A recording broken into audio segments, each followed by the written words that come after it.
자, 오늘은 2021년도 숙대 모의 논술입니다.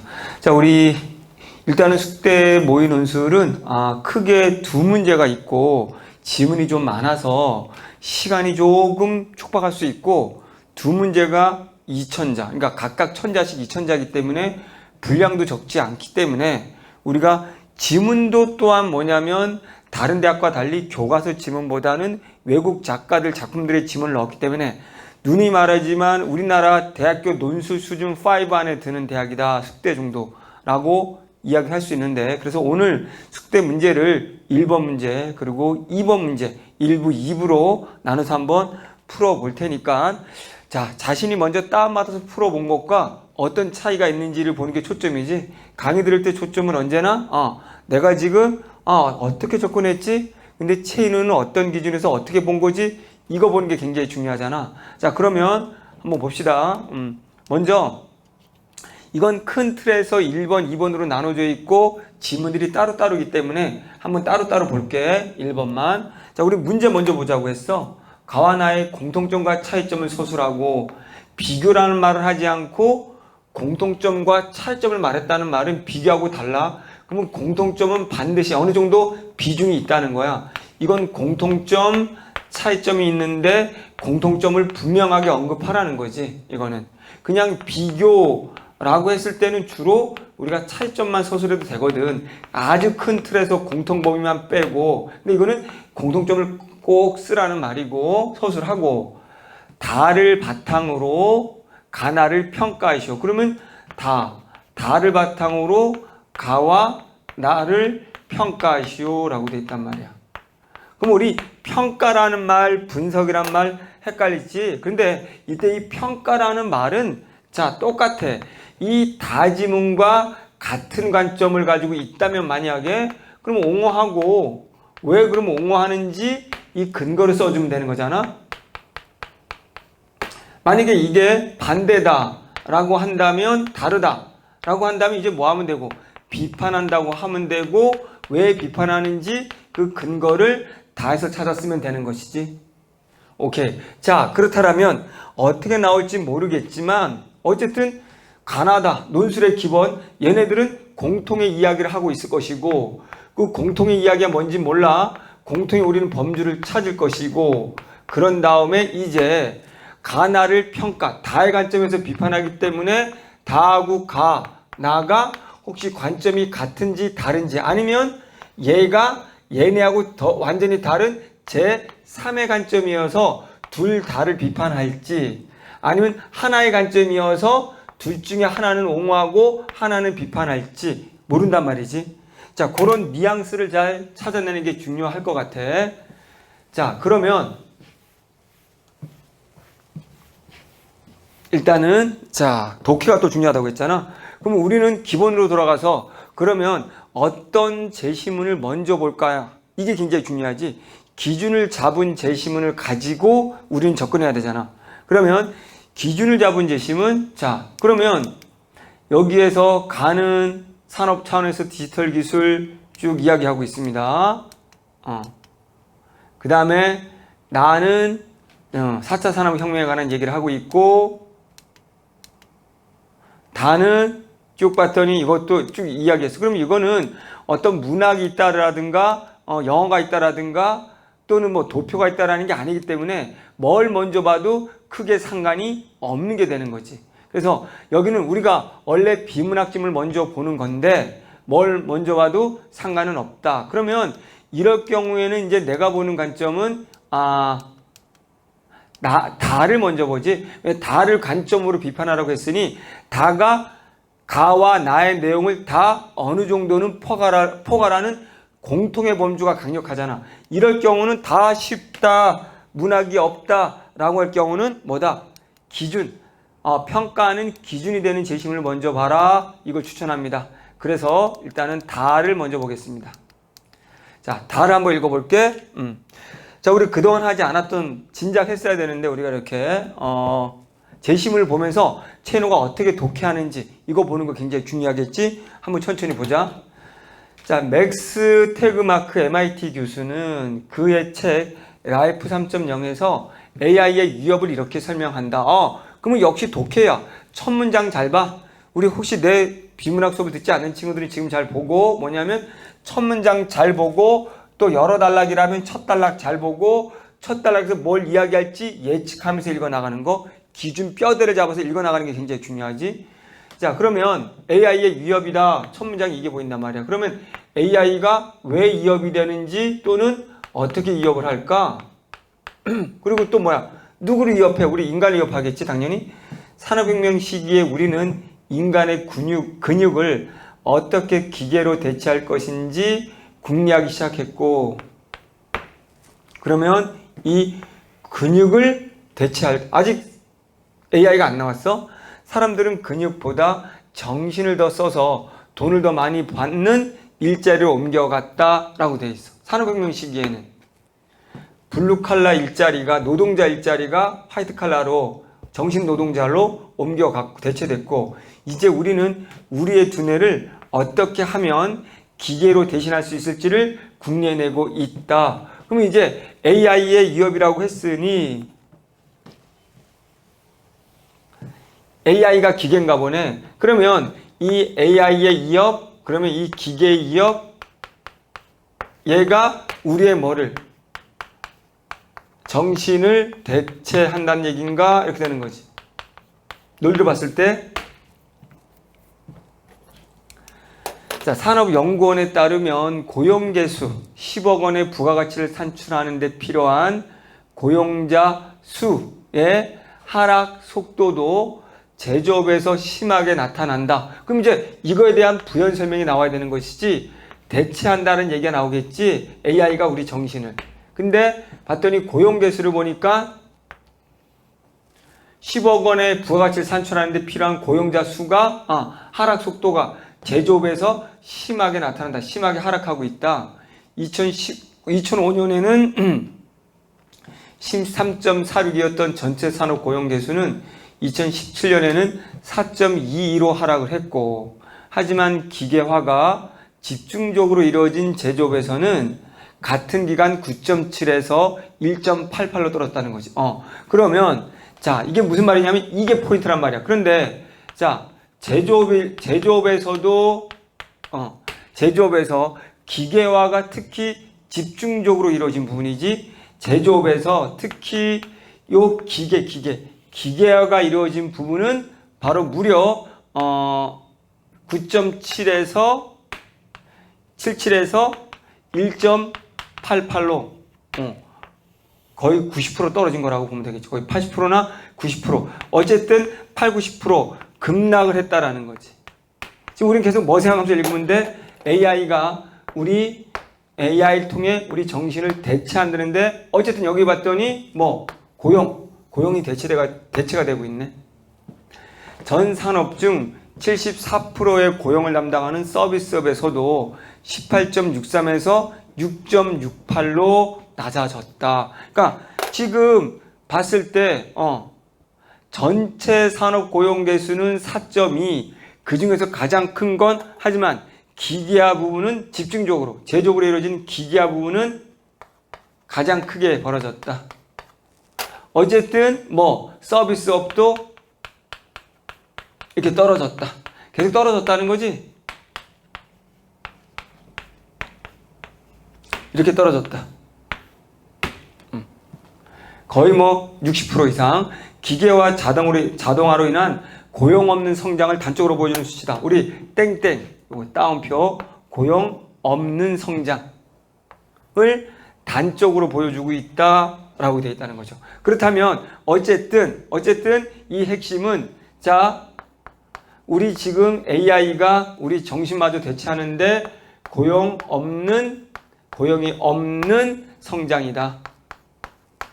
여기 성장은 나와 있지는 않지만 성장 얘기를 했어야 되는데, 고용, 지금 그 포인트는 그럼 뭐다? AI가 우리 정신을 대체한다라는 거, 결국은 뭐다? 사람을 대체한다라는 게 되겠지. 그러다 보니까 고용이 거의 없다는 거지. 그럼 여기까지의 포인트가 이제 기계로 인해서, AI로 인해서 우리 정신적인 일, 어쨌든 고용이 줄어들고 있다, 이런 얘기겠지. 물론 새로 등장하는 직업도 있다. 그럼 이제 논점이 글을 잘 못 썼네. AI로 인해서 고용이 없는데 물론 새로 등장하는 직업, 새로 고용하는 것도 있다 이런 얘기지. 그래 구조화해서 읽으란 말이야. 자, 최근 한국고용정보원이 펴낸 한국직업사전에 따르면 지난해 우리나라의 직업 종류는 16,891개였는데 이 가운데 2012년 이후 8년 동안 새로 생겨난 직업이 5,200여 개네. 많이 생겼네. 유튜버와 같은 미디어 콘텐츠 창작자, 드론 조종사 등등 4차 산업혁명에 따른 신생 직업도 270여 개나 된다. 어쨌든 새로 등장한 직업이 있는데 특히 여러 가지가 있는데 4차 산업혁명에 따른 건 270개. 어쨌든 늘어난다. 야, 봤더니 기계가 서로 안 맞네. 고용을 줄인다. 라고 했는데 어쨌든 새로운 직업도 생겨난다. 이건 직업의 인원이 아니고 직업의 개수지. 그래서 신생 직업이 약 5,200개. 4차 산업에 AI지 4차 산업에 관련된 건 270개나 늘어났다라고 돼 있네. 됐지? 응. 그렇다면 하지만 이 같은 신생 직업이 사라지는 직업을 대체할 만큼 이런 게 중요하지. 언제나 매달라게 이어지는 접속사의 첫 문장. 하지만 이 같은 신생 직업이 사라지는 직업을 대체할 만큼 충분한 고용 창출 효과를 가져올지는 의문이다. 됐네. 그러면 전체 맥락이 이제 고용 창출과 관련된 거야. 그러면 의문이란 말은 이렇게 신생 직업들의 종류는 생겼지만 만약에 이 사라지는 직업들을 대체할 만큼 고용 창출이 되지는 않는다는 내용이겠지. 새로운 직업은 만들어져. 기계로 인해서, AI로 인해서. 그러나 고용이 그렇게 창출되는 건 아니야. 이 말 하는 거지. 그러니까 몇 명만 생겨. 예를 들면 AI 기계로 인해서 사라진 게 90%니까 1000명에서 900명이 만약에 사라졌다면 여기에 새로운 직업이 270개 생겼다면 고용 창출은 한 270명 이렇게 된다는 거지. 이 구조로 말하는 거지. 오케이? 그래서 일단은 여기까지 논리로 봤을 때 핵심이 기계 또는 AI로 인한 고용과의 관계라고 다시 정립을 해야 되는 거야. 그럼 이거는 전체 글의 맥락이 기계와 고용의 관계, 상관성을 이야기하는 거구나. 우린 논술은 언제나 X, Y 두 개의 관계니까. 그럼 이제 정해진 거네. 그러면 재심 봤을 때 다른 거는 기계로 인해서 고용이 는다. 하나는 고용이 늘지 않는다. 뭐 이렇게 되는 거지. 그러면 이걸 가지고 가야 되는 거야. 그러면 얘 다의 초점은 일단은 고용이 줄어든다는 거. AI로 줄어들고 새로운 거 생기는 거 인정은 할게. 하지만 거의 줄어드는 만큼 이게 늘지는 않아. 그래서 전체적으로는 결국 기계가 옴으로써 전체적으로는 고용이 줄어들 수밖에 없어 라는 기계에 대한, 기계가 고용률을 떨어뜨린다는 이야기의 관점을 갖고 있네 라는 거지 뭐. 그러면 하나는 예측, 우리 미리 하는 거잖아. 예측. 하나는 기계가 고용 창출 긍정, 하나는 지금처럼 기계가 고용 창출 부정이라고 접근하면 굉장히 쉬워지는 거지. 이해됐지? 자, 한국의 표준 직업 분류는 대분류부터 세 분류까지 5단계 직업을 구분하는데 이중 통계청이 공개하는 직업별 취업자 수는 소분류까지다. 뭐 그런 거 몰라도 돼. 우리는 머릿속에서 나왔어. 이제 인원이 느느냐 많으냐 이걸 머릿속에 두고 있으면 되잖아. 지금.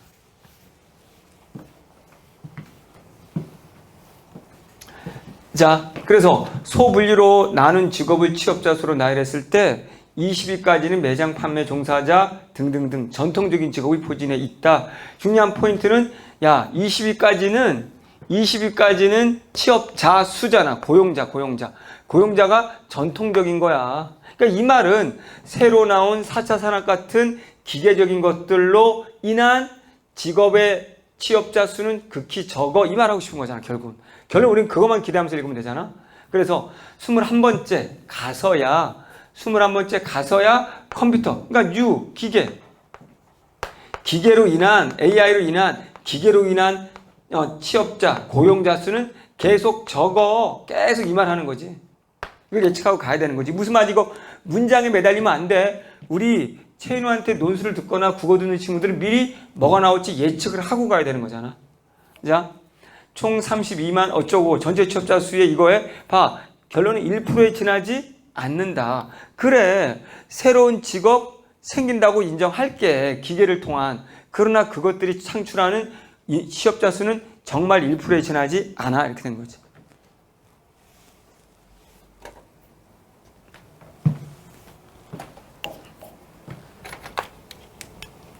이후 간호사, 비서 등 전통적인 직업이 이어지다가 다시 35번째나 가야 통신 관련 판매직이 나타나고 온라인 쇼핑 판매원 등등등등 직업군이 이거 전체 취업자 수의 또 0.8이란 말이야. 그럼 두 개 합쳐봤자 1.8%야.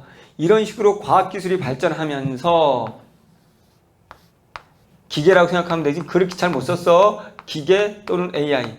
이게 발전하면서 소분류 지역군 취업자 수를 다 더해봤자 전체 4%를 넘지 않는다. 그러면 여기까지 이제 맥락을 알겠지? 자, 다시 정리해볼게. 자, 우리 기계로 인해서 고용 급락해. 엄청나게 8, 90%.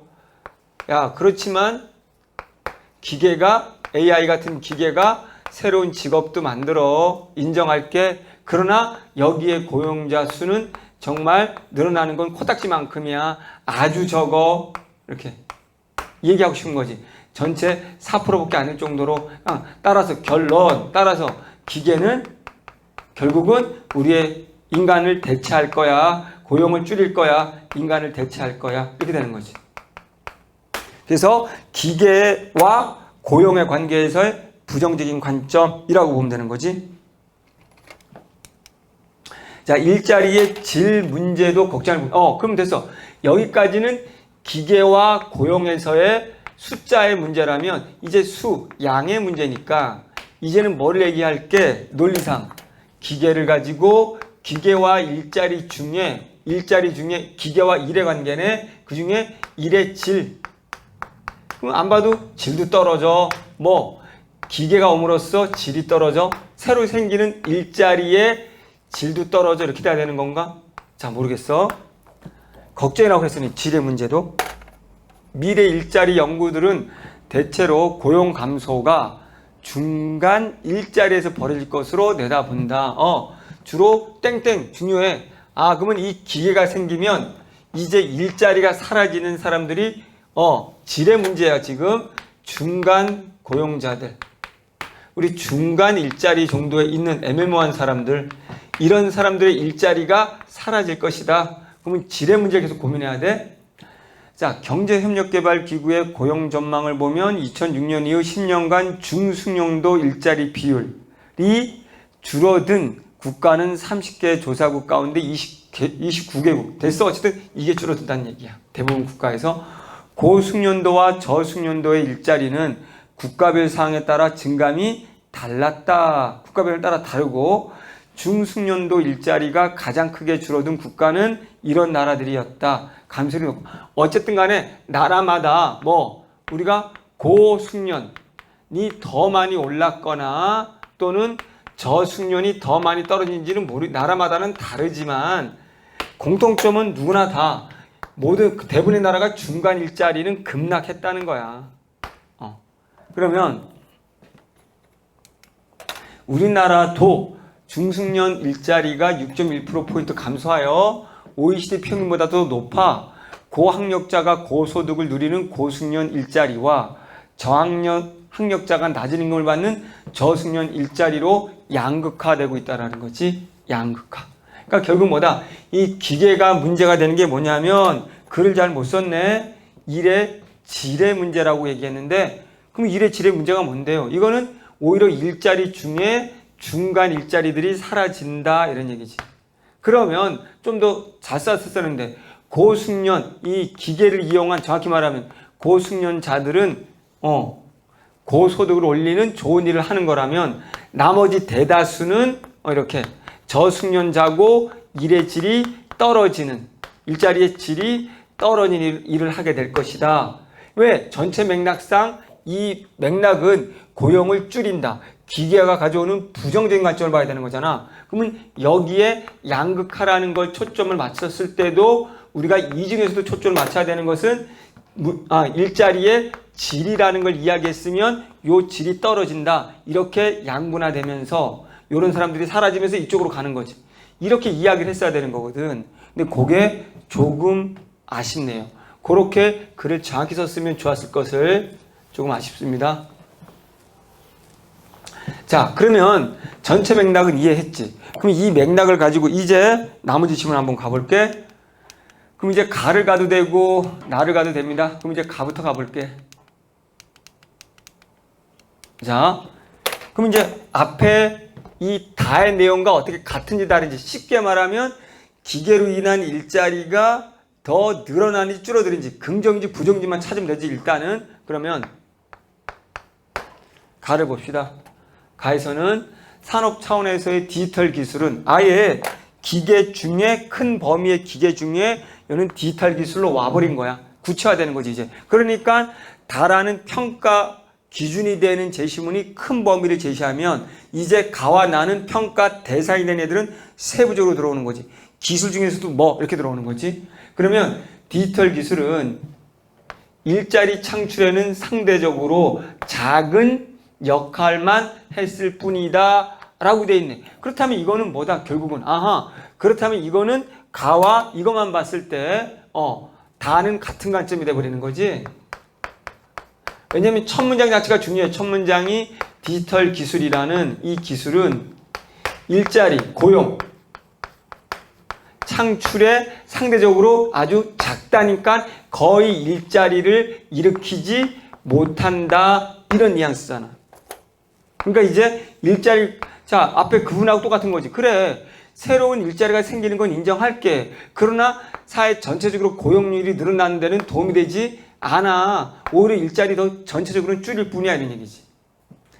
자, 수만 명이 구글, 페이스북, 아마존 같은 회사에서 일하고 있다 해도, 자, 그러면 이런 회사들은 디지털 기술 회사란 말이야.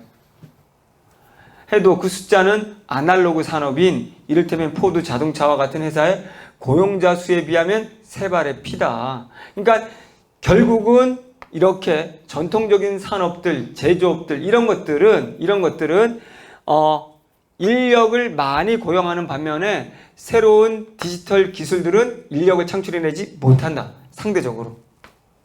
테크놀로지 회사의 높은 노동 생산성은 비즈니스 모델의 특성인데 노동 생산성 이제 나온단 말이야. 그러면 결론 됐지. 노동 생산성이 높은 게 디지털 기술이야. 그러면 그럴수록 일자리는 많이 필요하지 않다는 얘기 하겠지. 다 예측이 된 거지.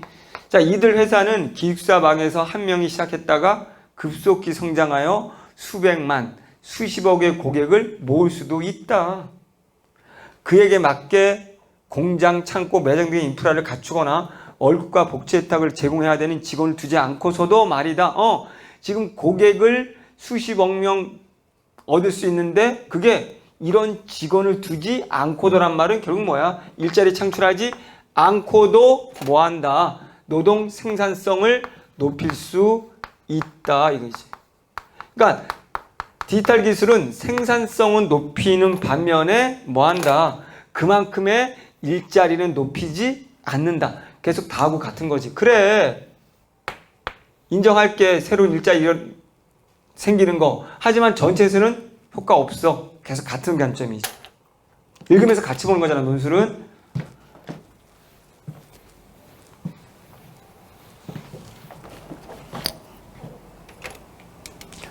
자, 컴퓨터는 상대적으로 적은 수의 사람들만으로도 일을 가능하게 한다. 계속 그 얘기야. 적은 수. 매달나게 첫 문장.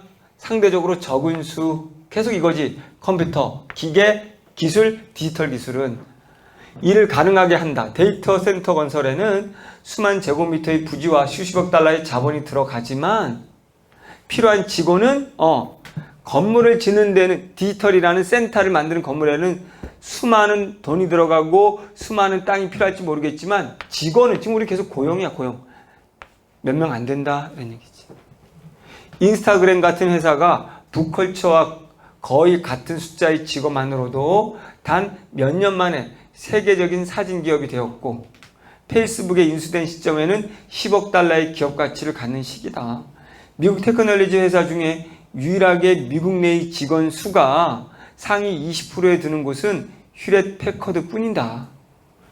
직원 수가 디지털 기업 테크놀로지 기계 디지털 기업 중에서는 없다, 거의. 그러나 이 회사의 직원 수도 지난 몇 년간 대폭 축소되었다. 점점 디지털화되고 있다는 거지.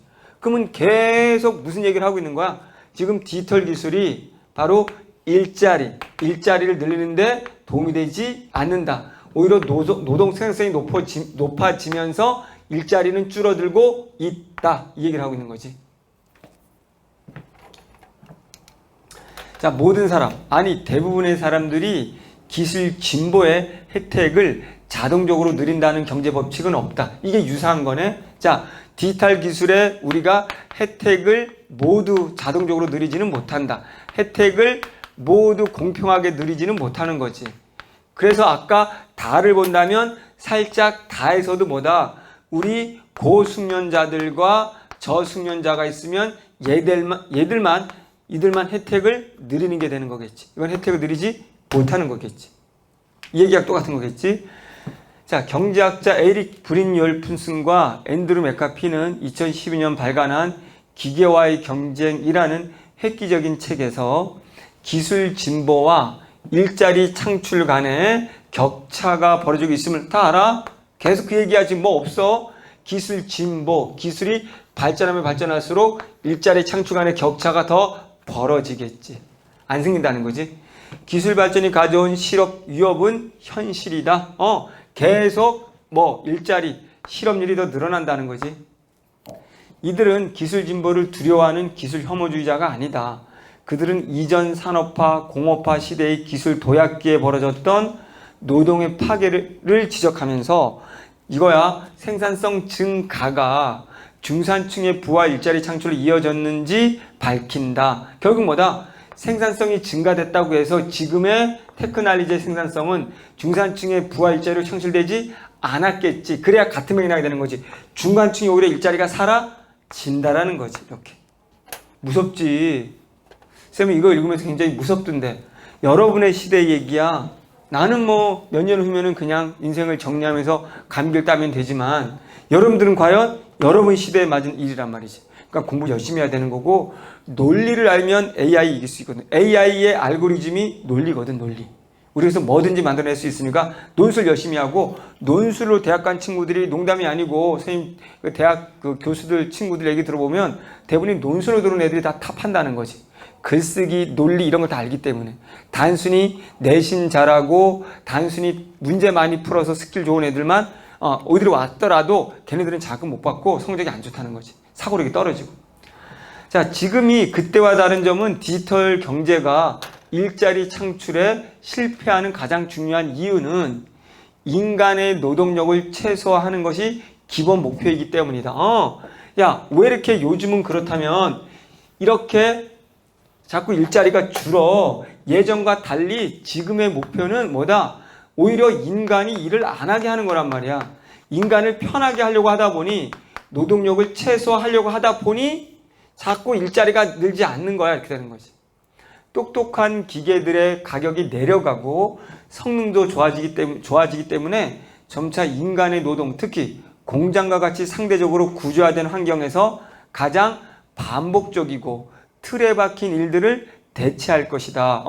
특히 이 기계들이 계속 디지털 기계가 상대적으로 구조화된 공장과 같은, 아까 기계, 공장과 같은 구조화된 환경에서 일하는 사람들, 구조화된 환경에서 일하는 사람들, 틀에 박힌 반복적인 일을 하는 사람들, 다시 말한다면 이건 아까 저숙련공이지, 이 사람들의 인력을 대체한다는 거지. 특히 똑같아. 앞에는 중간 인력이었다면 여기는 공장 구조 환경, 어쨌든 이걸 대체한다는 거지. 브린 욜프슨 맥카피 기자 마이클 스펜스는 포린 에베어지에서 이렇게 밝혔다. 됐지? 그러면 뭐, 이거 읽는 순간 같네. 뭐하고, 다하고 같은 관점이네. 그러면 다가 얘를 뭐 하겠네? 옹호하겠네. 다 입장에서 가는 맞는 소리다. 그래서 일단은 옹호하면 되는 거지. 왜? 이렇게.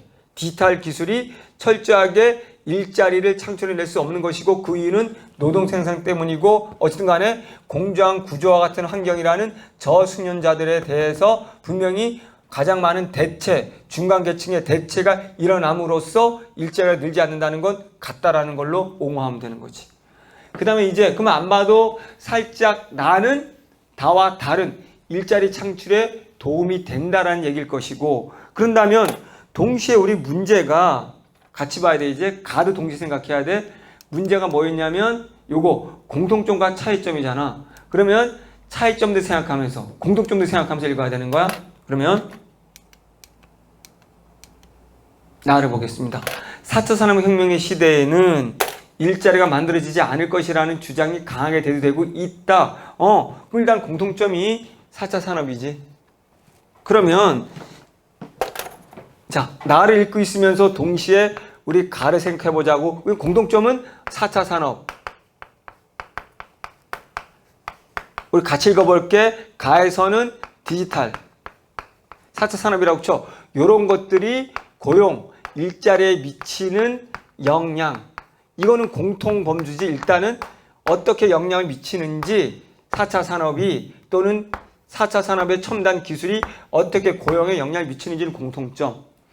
1, 2차 혁명에서는 제조업과 서비스업이 농업의 일자리를 대체했고 3차 혁명에서는 플랫폼 서비스가 일자리를 만들었으나 로봇과 인공지능이 이끄는 4차 혁명에서는 만들어질 일자리는 보이지 않는다고 말이다. 그래서 일반적인 견해야. 일반적인 견해에서는 역시 고용이 창출되지 않는다라고 말을 한다. 이렇게 됐지. 그러면 다 똑같은 얘기인가? 이렇게 봐야 되는데 첫 달락은 그런 분위기야. 그런데 이건 통념이거든. 이러한 위기감은 일자리에 대한 닫힌 개의 사고관에 기인한다. 그러면 왜 이렇게 사람들은 4차 산업이 고용을 창출하지 않는다고 생각할까? 그 근거는 바로 닫힌 개라는 사고관 때문이다. 그러면 닫힌 개의 사고관이 뭔데요? 노동 총량 불변의 법칙, 기계론적 사고관이라는 게 닫힌 개 사고관이야. 중요한 단어겠지? 결론부터 말하자면 인간의 욕망이 확대되는 한 일자리는 줄지 않는다. 뭐야? 인간의 욕망이 는다면 이 인간의 욕망을 충족할 뭐다? 일자리는 늘게 되어 있다. 이런 얘기지. 그러면 일자리의 원천은 공급, 기술과 수요라는 인간의 욕망이라는 양면의 균형에 있는데 뭐 인간의 욕망, 수요가 있으면 거기에 해당하는 공급, 기술이 생기기 마련이라는 거지. 다시 한번. 그러면 인간의 욕망이 수요라면 이 수요에 맞는 공급, 기계, 디지털, 기계가 공급이 된다라는 거지. 그러면 이 인간의 욕망에 맞는 기계, 이 기계가 공급이 되면서 이 기계가 곧 일자리를 만들어 낸다는 얘기를 하고 싶은 거지. 자, 일자리 이하에는 양면의 균형에 있다. 4차 산업혁명에서의 일자리 소멸을 우려하는 이유는 공급 측면에서 일자리 이하에는 기존의 고정관념 때문이다.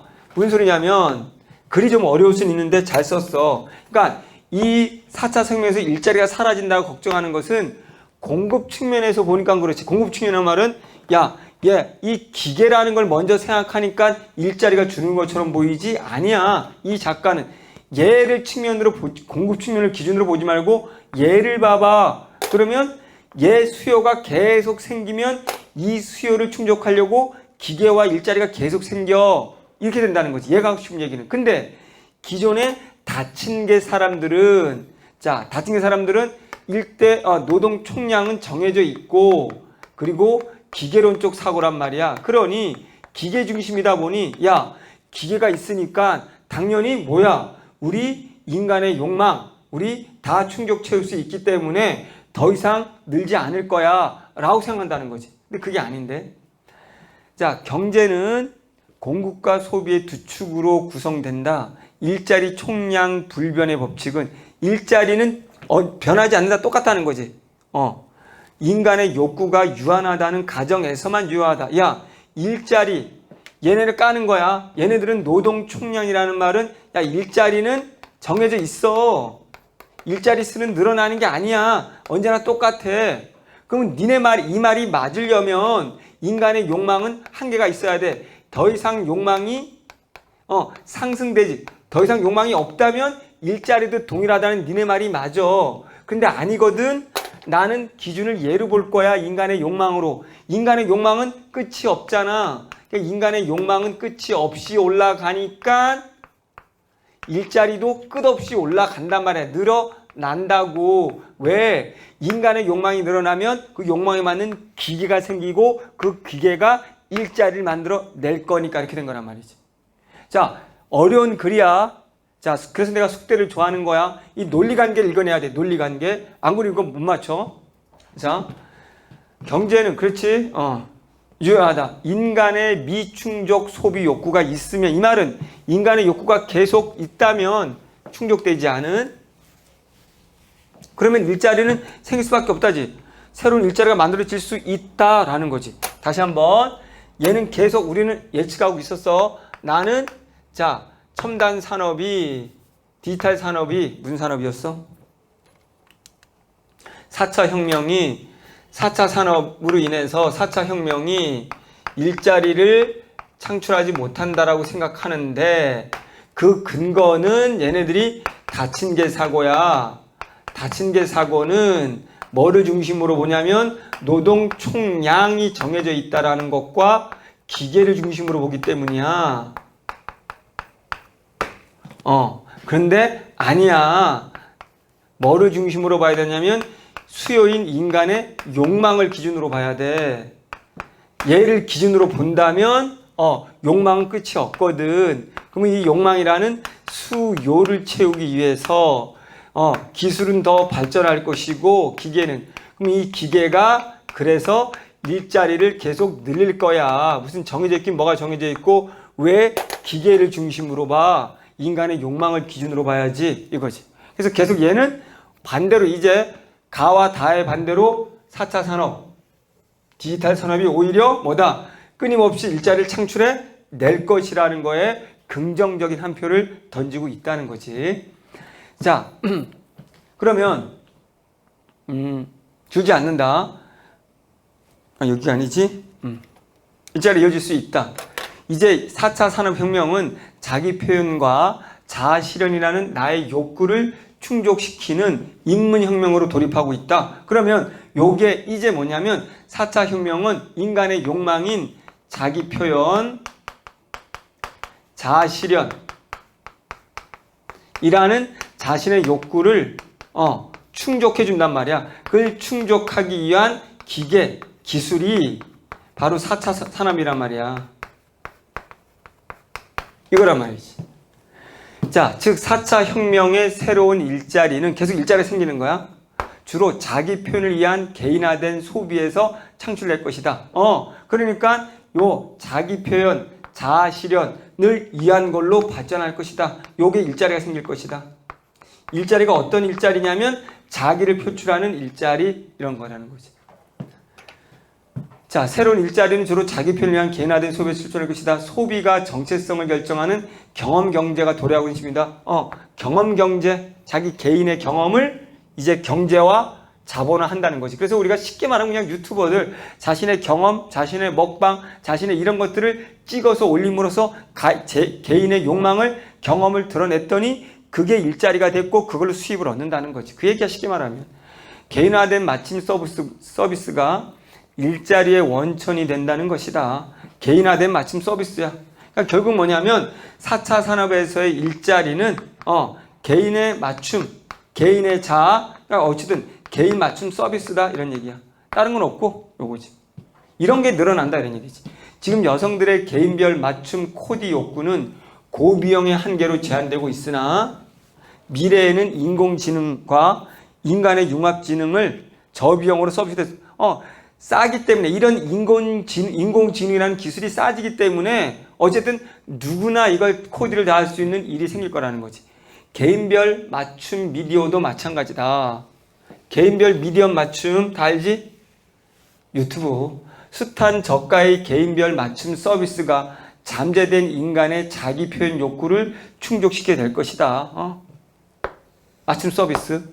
새로운 기술, 새로운 뉴 디지털 기술로 등장해서 생산성이 올라가면 기존의 노동 총량은 감소해 노동시간 감소와 일자리 감소의 조합이라는 결과를 초래한다. 그 결과로 발생하는 잉여 인력과 그런데 분명히 새로운 기술로 뭐는 인정할게. 생산성이 올라가고 그리고 기존의 노동 총량은 감소하는 거 인정할게.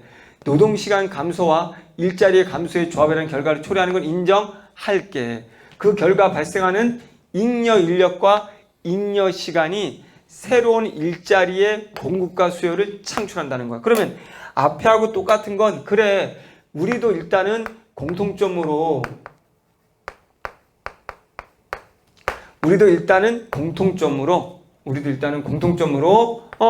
인정할게. 뭐 우리 새로운 기술이 우리가 전체적인 고용량은 떨어뜨린다는 것은 인정할게. 하지만 그로 인해서 실업된 이 잉여 인력이 잉여 시간이 또 새로운 일자리를 창출해. 걱정 안 해도 돼 이런 얘기지.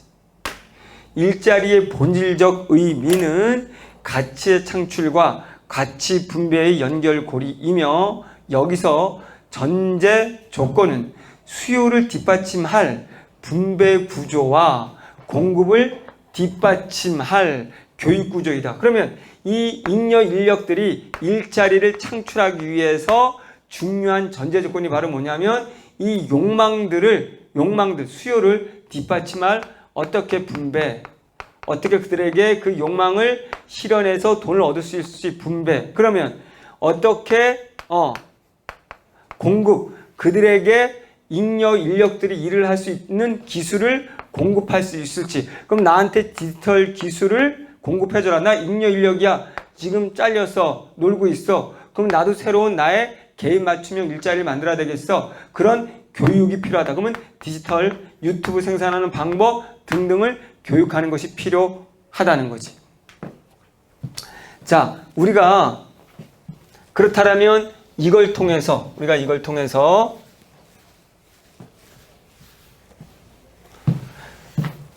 전체적으로 어떤 내용인지를 잡아가고 있지? 한번 보자. 그렇다면 4차 산업의 일자리는 어떤 형태로 구성될 것인가 생각해보자. 흔히들 유망하다고 생각하는 데이터 분석과 인공지능 개발자들의 미래 일자리 10% 미만이 될 것으로 예상된다. 이유는 단순하다. 그들 한 명이 등장하면 기존의 일자리는 10개는 사라져야 하기 때문이다. 즉 생산성 증가 일자리는 일자리를 만드는 것이 아니라 없애는 역할을 하는 것이다. 그러나 중요한 건 계속 그러나지. 그러나 생산성 증가 일자리로 발생한 잉여 인력과 계속 같은 얘기지. 인정할게. 근데 잉여 인력과 잉여 시간은 새로운 일자리를 만들어낼 것이고 계속 같은 얘기 반복이지. 그 새로운 일자리는 4차 산업혁명 기술을 바탕으로 개인화된 서비스를 제공하는 직업에서 우선 창출될 것이다. 똑같은 얘기지. 개인화된 서비스. 핏빛 건강관리 서비스, 에어비앤비 운영자들이 대표적이고 이들은 로봇 및 인공지능과 협력한 융합지능을 통해 개개인 맞춤 서비스 사례인 거지. 오픈소스 제조업 주창하는 메이커, 아프리카TV 등등 개인의 욕망을 위한 전처 사례들이다 라고 되어 있지.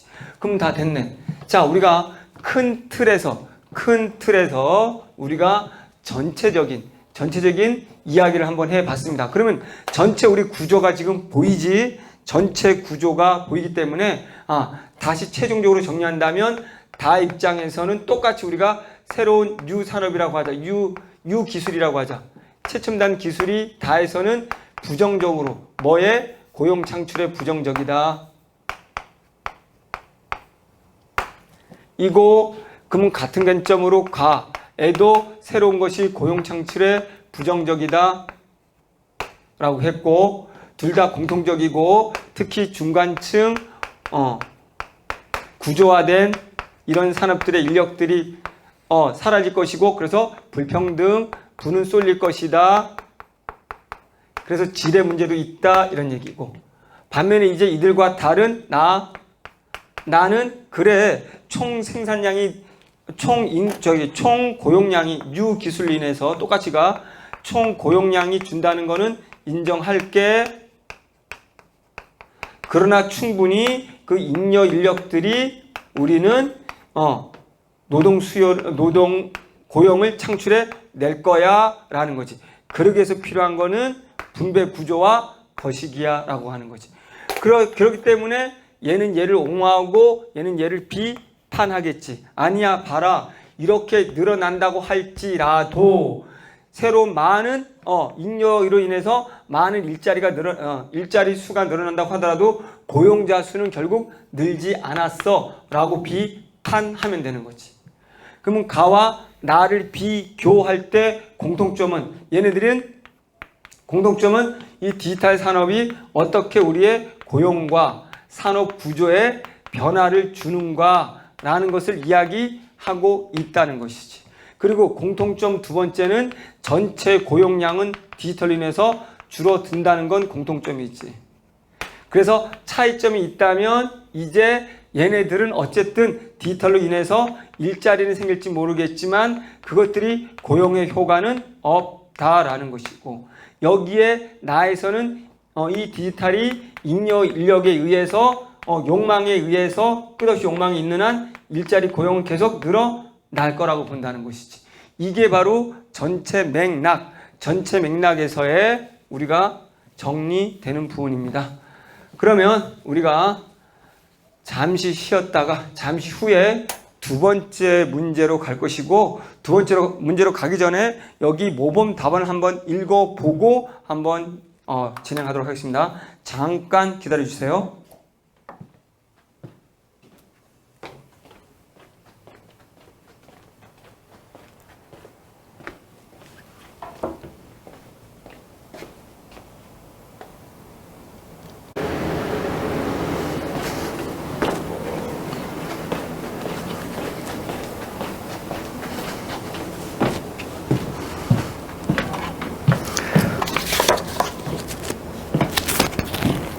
자, 우리 대학교가 제시한 답안을 한번 보도록 하겠습니다.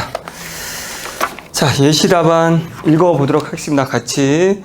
자, 제시문 가나의 공통점은 디지털 경제의 급속화는 산업 전반에 큰 영향을 미치고 있으며, 공통점 맞죠? 우리가 했지?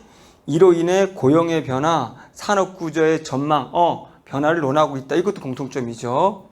즉 디지털 경제는 산업 전반에 걸쳐 인공지능 자동화는 진행 중이며 공장과 같이 구조화된 노동력을 빠르게 대체하고 있다.